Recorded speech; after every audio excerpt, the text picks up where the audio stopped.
Hello everyone, ಇವತ್ತು ಈ ವಿಡಿಯೋದಲ್ಲಿ ಸ್ಟಫ್ಡ್ ಬ್ರೆಡ್ ಪಕೋಡ ಯಾವ ರೀತಿ ಮಾಡೋದು ಅಂತ ತೋರಿಸ್ತಾ ಇದ್ದೀನಿ. ಈ ರೆಸಿಪಿ ತುಂಬಾ ಚೆನ್ನಾಗಿದೆ, ಟೇಸ್ಟು ಹಾಗೆ ತುಂಬಾ ಕ್ವಿಕ್ಕಾಗಿ ಮಾಡುವಂಥ ರೆಸಿಪಿ. ಈವ್ನಿಂಗ್ ಟೈಮು ಈ ರೀತಿ ರೆಸಿಪಿ ನಿಮ್ಮ ಮನೇಲಿ ಇರೋರಿಗೆ ಮಾಡಿಕೊಟ್ರೆ ತುಂಬ ಖುಷಿಪಟ್ಟು ತಿಂತಾರೆ. ಈ ರೆಸಿಪಿ ಯಾವ ರೀತಿ ಮಾಡೋದು ಅಂತ ಕಂಪ್ಲೀಟ್ ಡೀಟೇಲ್ ಹೇಳ್ತೀನಿ, ನೋಡೋಣ ಬನ್ನಿ. ಮೊದಲಿಗೆ ಒಂದು ಬಾಣಲೆಯಲ್ಲಿ ಚಿಕ್ಕದಾಗಿ ಕಟ್ ಮಾಡಿರುವಂಥ ಈರುಳ್ಳಿ ಹಾಕಿದ್ದೀನಿ.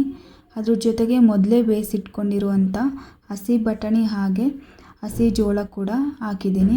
ಹಾಗೆ ಬೇಯಿಸಿರುವಂಥ ಆಲೂಗಡ್ಡೆ ಕೂಡ ಹಾಕಿದ್ದೀನಿ.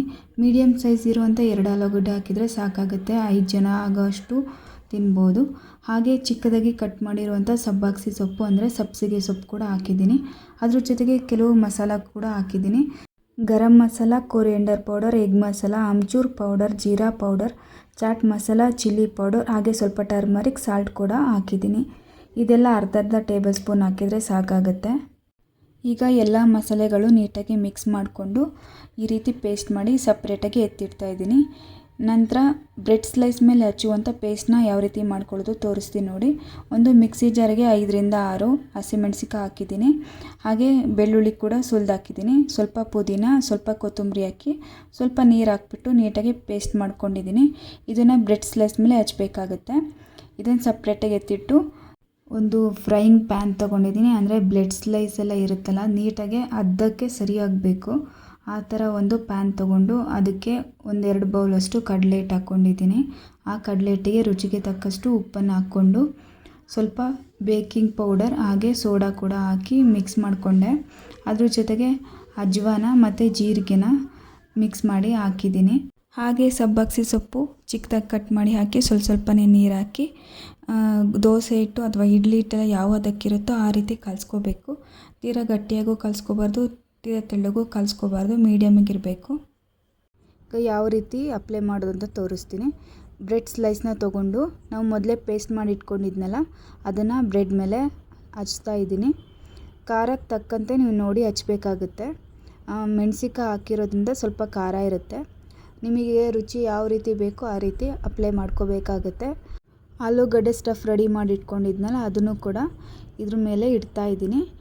ಬೇರೆ ಬೇರೆ ತರಕಾರಿಗಳು ಬೇಕಾದರೂ ಚಿಕ್ಕದಾಗಿ ಕಟ್ ಮಾಡಿ ಬೇಯಿಸಿ ಹಾಕ್ಕೊಳ್ಬೋದು, ಟೇಸ್ಟ್ ತುಂಬಾ ಚೆನ್ನಾಗಿರುತ್ತೆ. ನಾನು ಇದಕ್ಕೆ ಕಾರ್ನ್ ಕೂಡ ಹಾಕಿದ್ನಲ್ಲ ಡಿಫ್ರೆಂಟಾಗಿರಲಿ ಟೇಸ್ಟು ಅಂತ, ಹಸಿ ಬಟಾಣಿ ಕೂಡ ಹಾಕಿದ್ದೆ.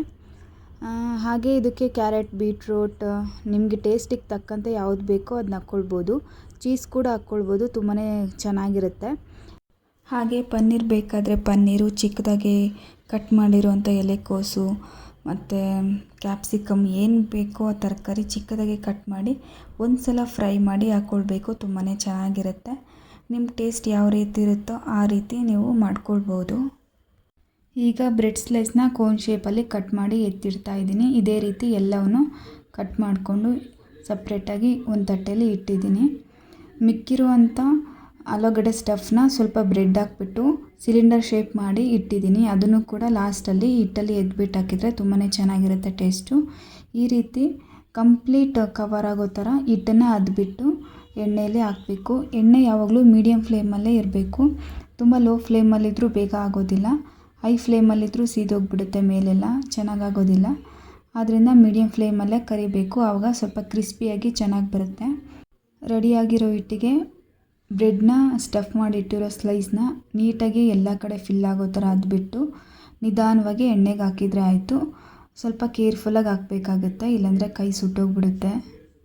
ಈ ರೀತಿ ಡೆಲಿಷಿಯಸ್ ಆಗಿ ಸ್ಪೈಸಿಯಾಗಿ ಏನಾದರೂ ಸ್ನ್ಯಾಕ್ಸ್ ಮಾಡಿಕೊಟ್ರೆ ಮನೇಲಿ ಎಲ್ಲರೂ ಇಷ್ಟಪಟ್ಟು ತಿಂತಾರೆ.